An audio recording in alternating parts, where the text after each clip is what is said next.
Good morning, everybody. Welcome to the Meta Cafe. Happy Monday.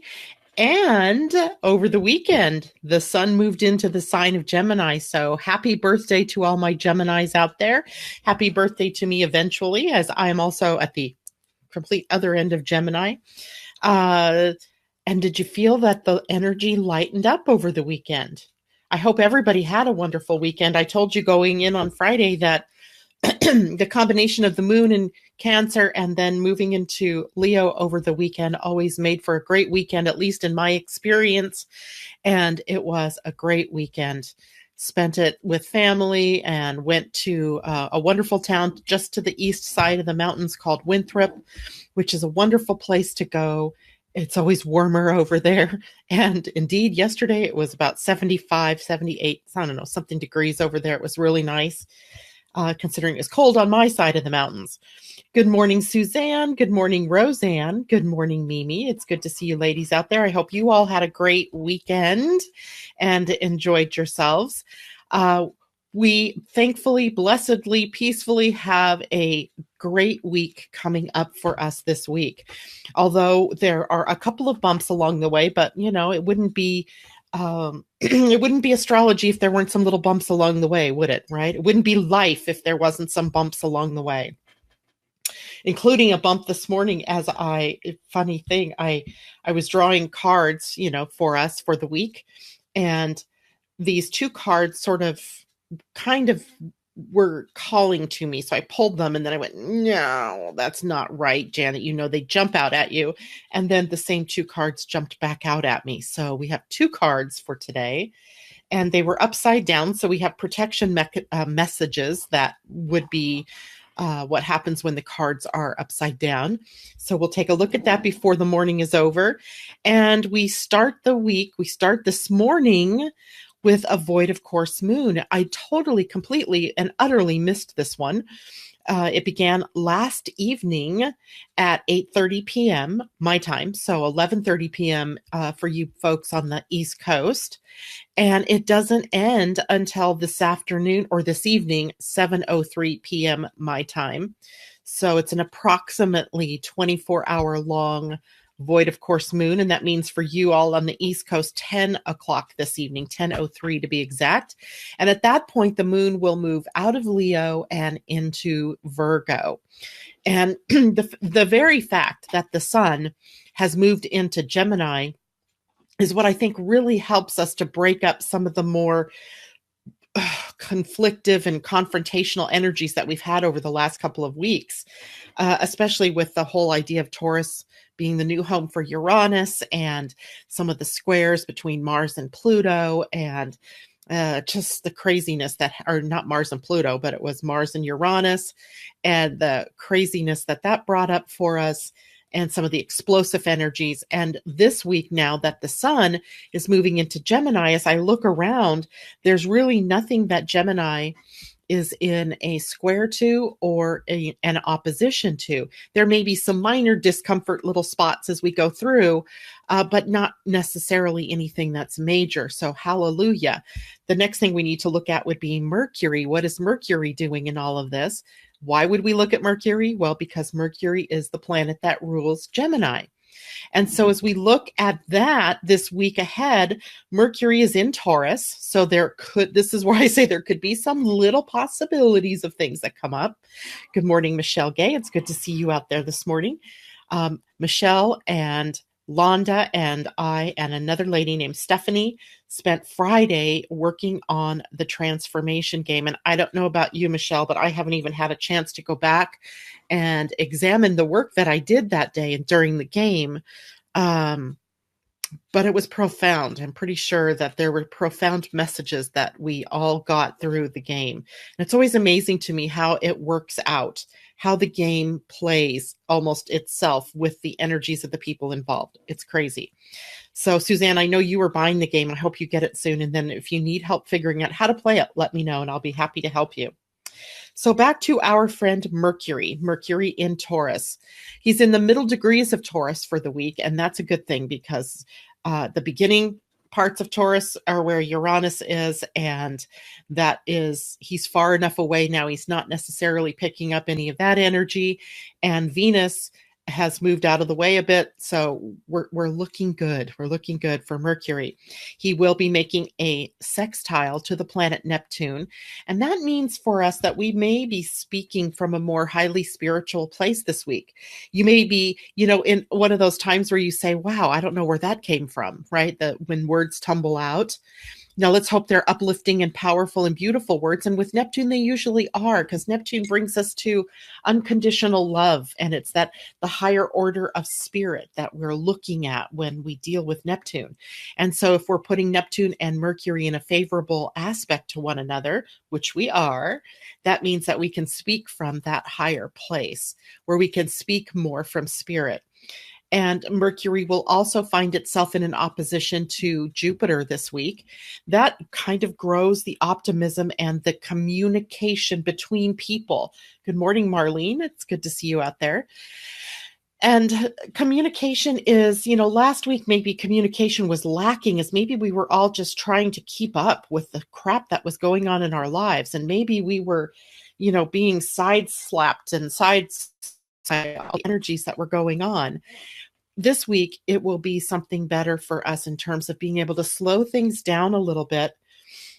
And I said slow things down a little bit deliberately, because this isn't really energy that's slow, but we are going to have to greet it that way in order to make good use of this energy. As I was looking up, this is also the beginning of the Human Design Week. So as I was looking through the gene keys and the human design gates that the Sun and Earth are at, what we see is the theme divine relaxation. Ironically, the two gates involved with the Sun and the Earth that make up divine relaxation are also the two gates that are the archetype of the manifesting generator, who we know and love because they are such busy bees, right? They're busy, doing this, doing that, doing this, doing that.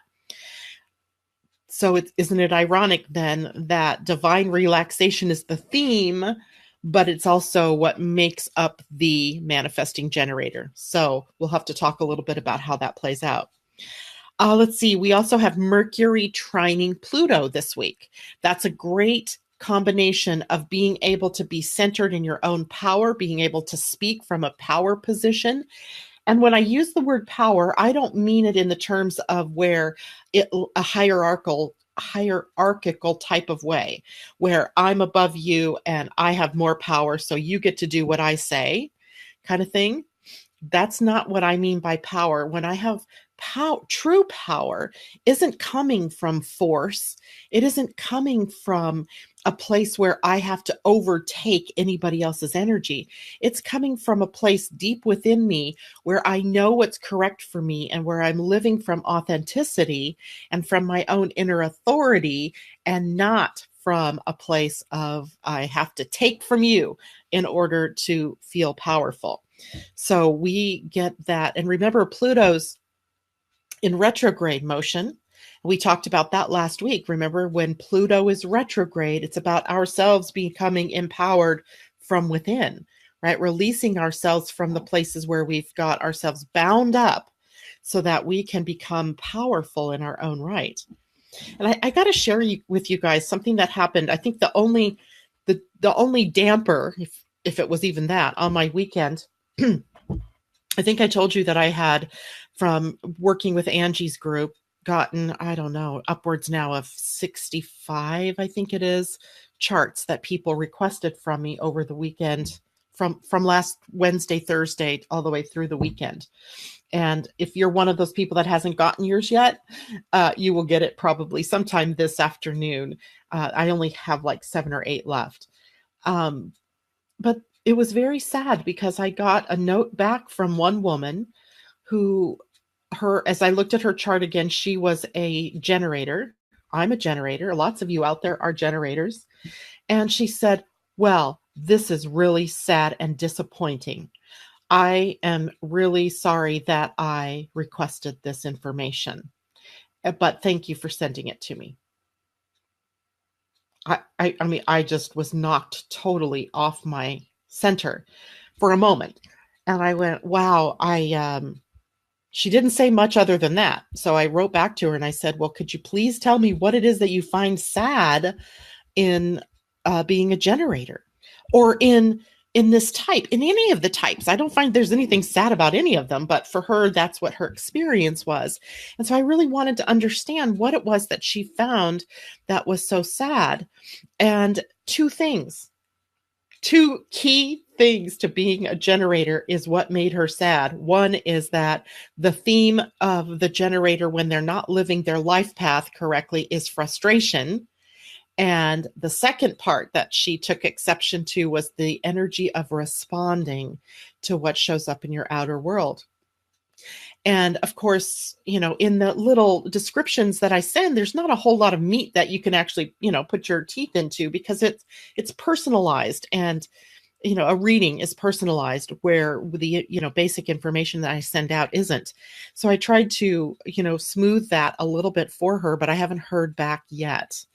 And I just found that, I wonder how many others of you out there, and maybe you don't, maybe that was just a one-off experience, but I'm hoping that if others of you out there are finding an adverse reaction to your human design, that you will reach out and you will either engage in a reading or at least engage in a conversation with me to allow me to give you some insight into what the heck your chart means and what it means to have a conditioning theme of frustration or disappointment or bitterness, or because certainly it's not that you're doomed to be any of those energies.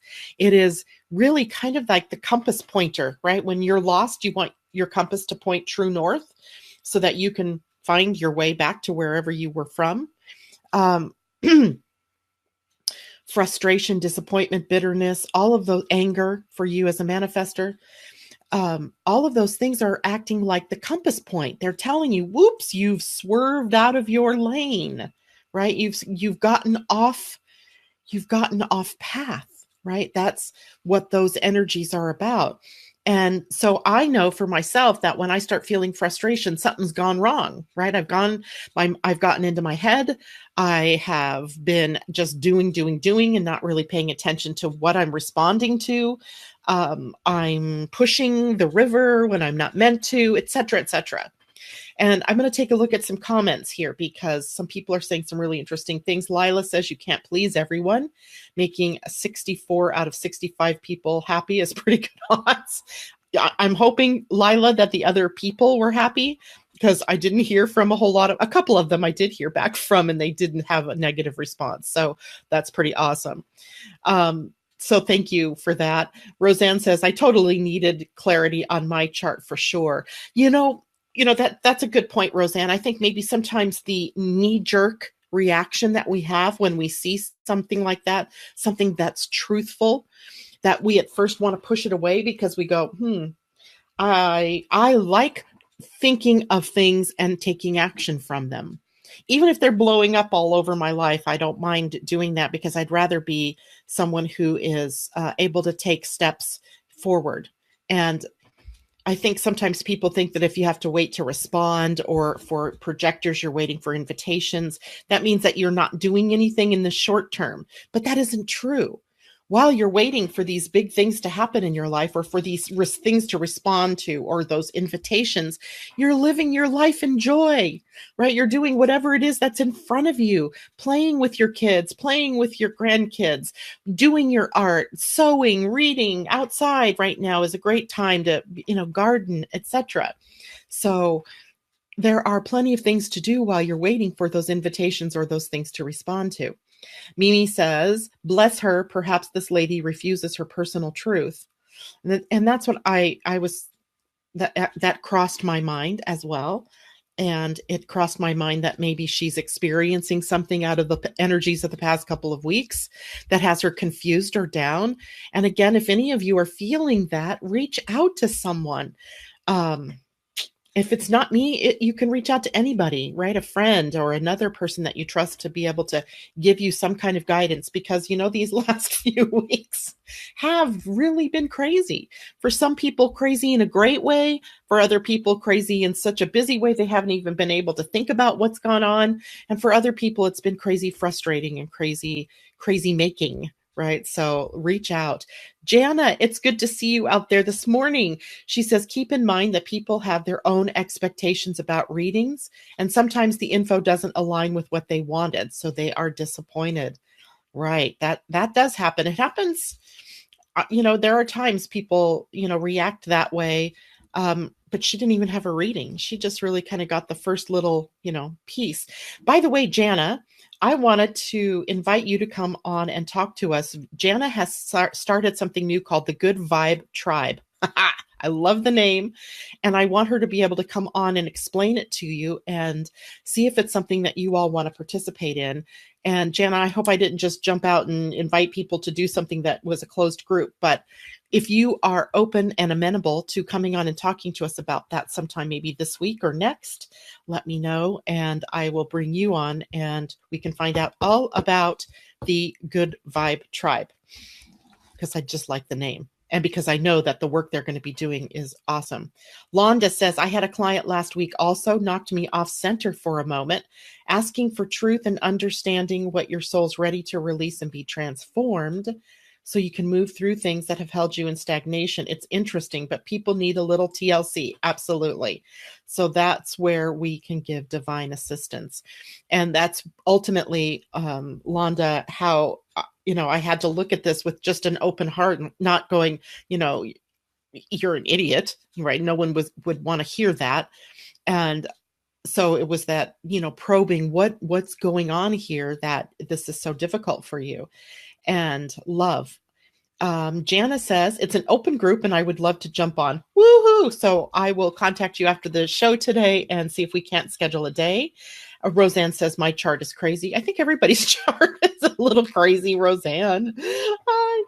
Raise your hand if you're out there having a smooth life and no chaos has happened to you over the last few weeks, because I really think there shouldn't be very many people out there that have that experience.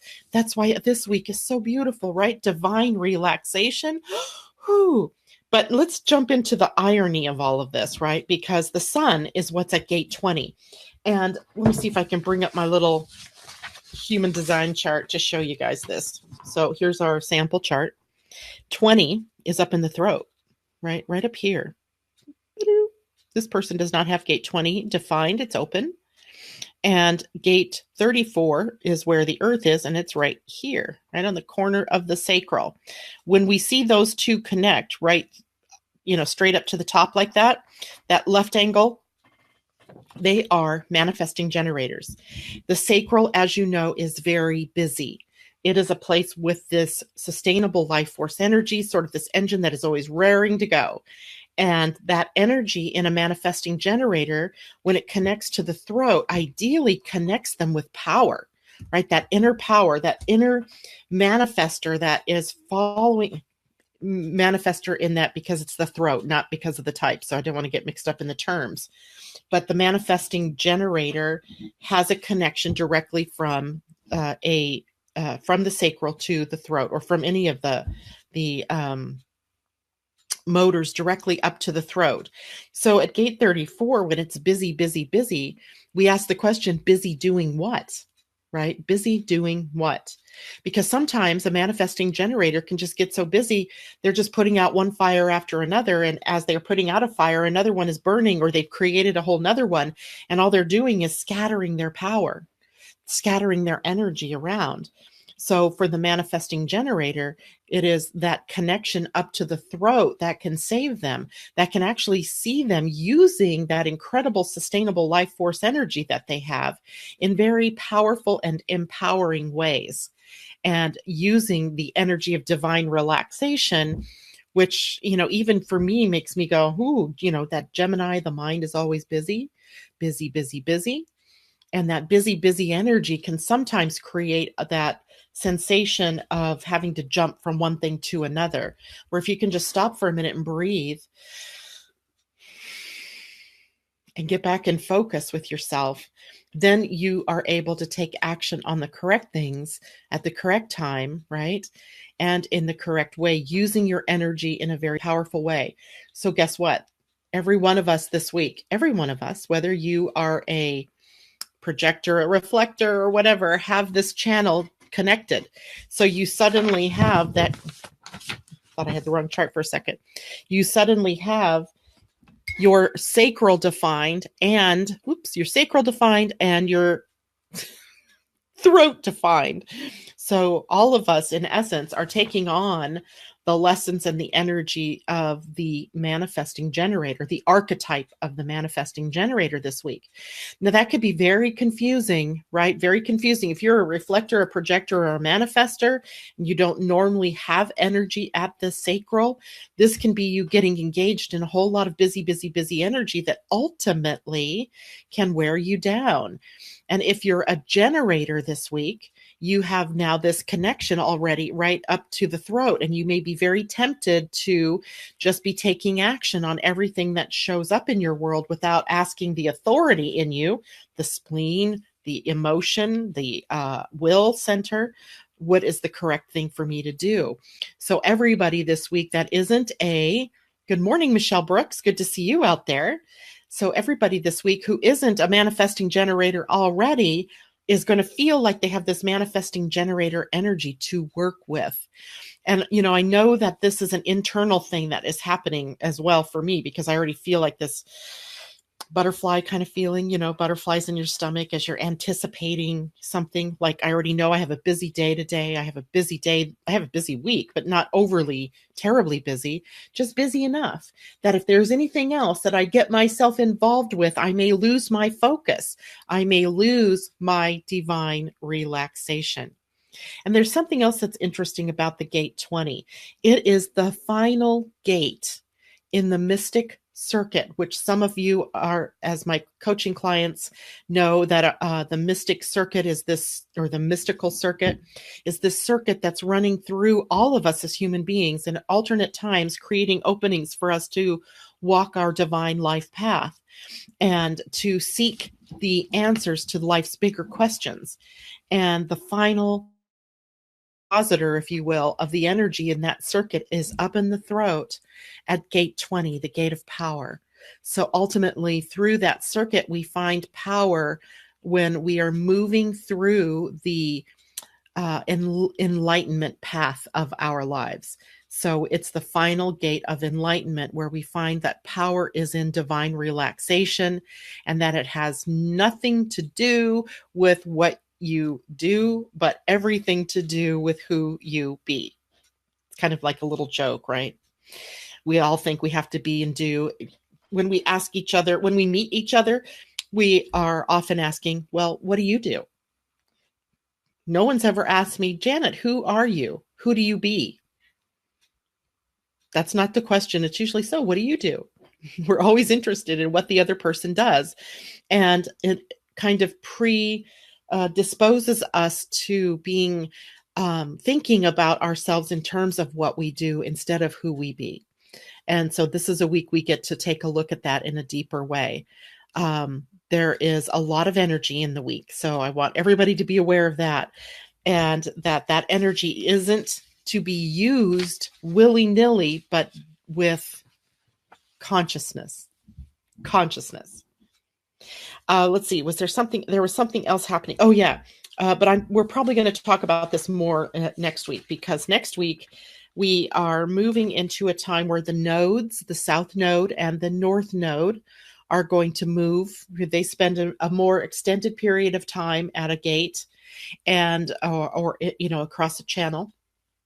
And they're now moving on the 29th to the same gate that Mars will be moving to tomorrow. So tomorrow morning, we'll spend some time talking about the gate 41. I'm going to write myself a note here so I don't forget about that, because gate 41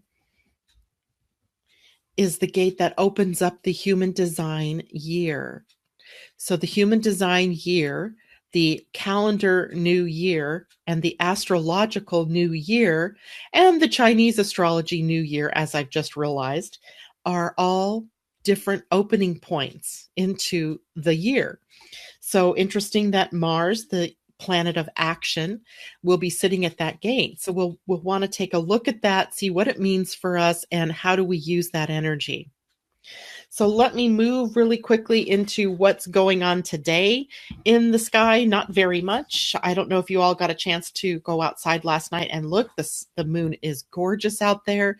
You can see the twin stars in the constellation Gemini, Castor and Pollux, bright as you like. And then there's that beautiful Venus at the west end of the sky and the beautiful Jupiter at the other end of the sky, the east end.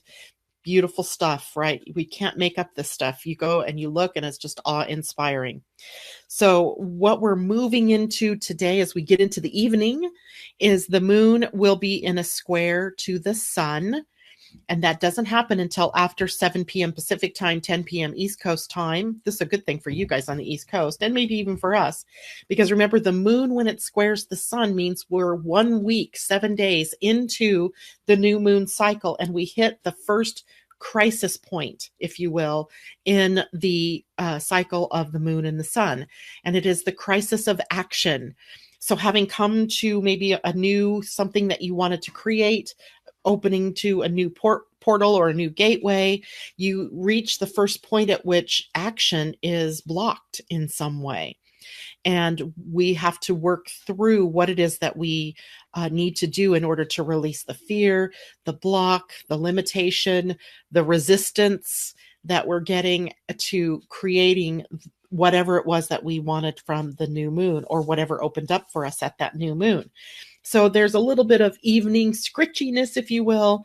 And today the moon is also trine Uranus. So there may be some surprises.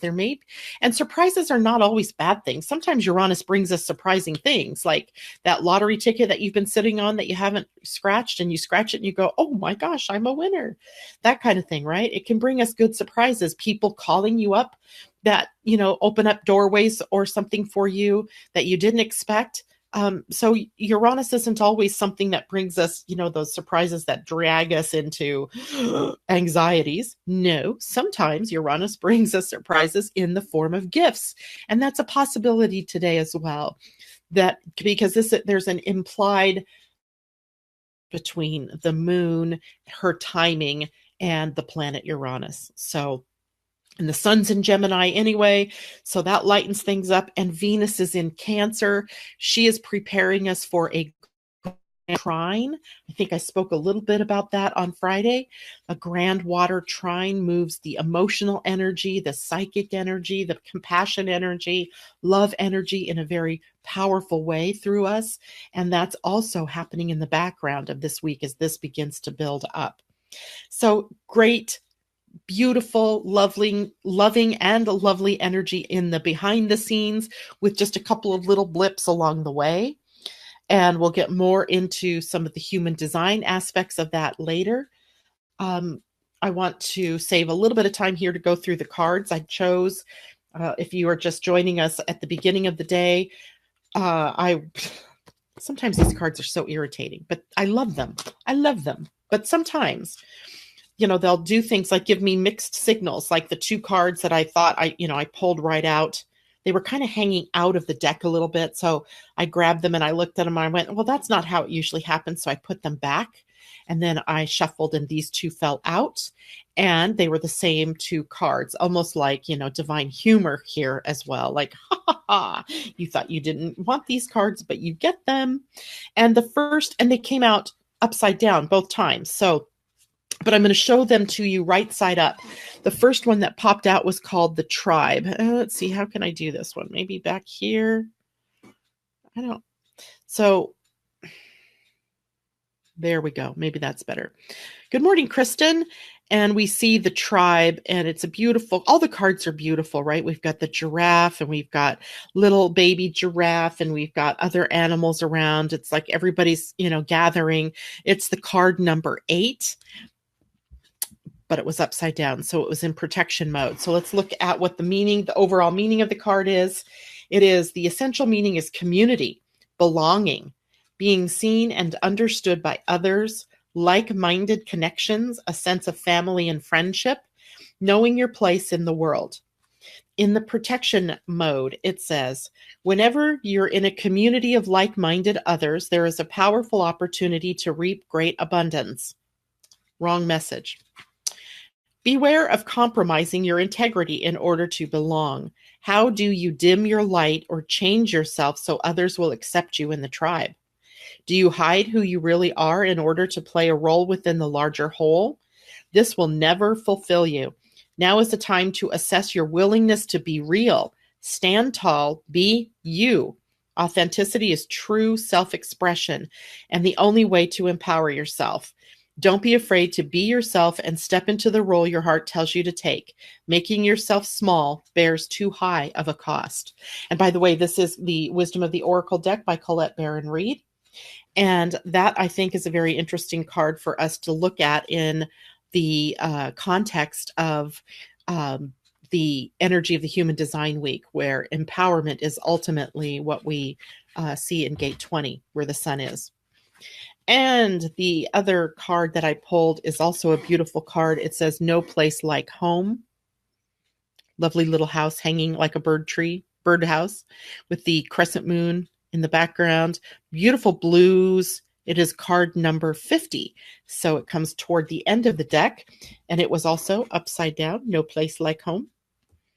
And the protection, so the card's meaning, general meanings, authenticity, coming home to yourself, feeling at home, arriving at a place where you just fit, being comfortable in your own skin. I think we see a theme going on here, guys.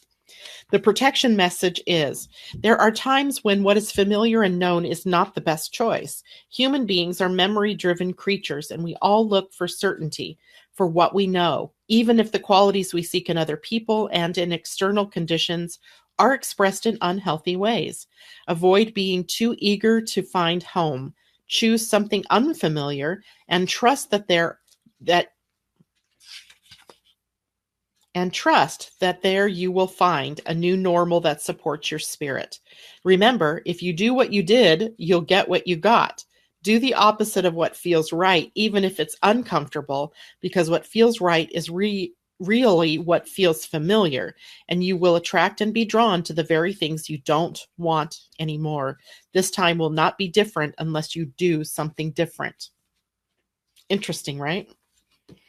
So we have this week a theme, it appears, of finding authenticity, of living from our authentic self, from maybe doing things in a little bit different way than we've always done them, maybe steering clear of insanity and trying out new things. I would also warn, though, because the person who wrote this is not a human design person, I would say make sure that you do things in accordance with your type and your strategy and your authority. And especially if you have emotional authority, because you're doing what feels good, and that can easily get confused with what feels right. Even though I've used those words, I've done do what feels right, do what feels good. But sometimes I think what she's speaking about in those cards is about our doing what feels comfortable and familiar, even while there's this discomfort we might have around doing it that way because it never seems to pay off. So we get to look in a little bit different area of our lives, perhaps, for answers this week. And even upside down or in protection mode, those are really good cards, right? Let's see. Last for the comments, Janice says, "Love the cards. Perfect message. I agree. That's wonderful." And Londa, I love you, Londa. "No place like Om," and not home. Kristen, we said hello. Londa also had another comment. I'm going to have to show this one because it's hiding on the screen. "Honoring all these beautiful sharings. Just remember, the clients are being presented with a new way of acknowledging themselves and may need support with owning their reality. They come because they sit on something and you begin to help them reveal it. This may be confronting and just needs a lot of love and compassion. When they have a very active and intelligent mind, they will question things. Absolutely. You can help them to open their heart so they may accept what is occurring for them without judgment. Praying they have a full reading from you. Love you, Janet." Love you, Londa. Thank you very much. Great message there, because that's absolutely true. And even I had, if I truth be told, first time I found out my human design, I went, but no, I want to be a manifester. Right? I didn't want to have to wait to respond to something outside of me. I wanted to be able to go, oh, that's a great idea. Let's do it. I wanted to be that kind of person. So it took me a while to fit the generator. Although it didn't take very long because I realized that the way of being of a manifester wasn't working in my life. And so maybe that's what the problem was, right? She recognized the truth in it. And then there's that part of us that doesn't want to let go of the way that we think it should be. So I'm sure it will be fine, and I'm hoping that she will reach back out to me. But thank you for that message, Londa. Thank you all for being here with me this morning. I love you all. I love that we can interact this way. I love your comments. Jana, I will email you after the show this morning and see what we can do to connect. And that's it. I hope you all have a wonderful day.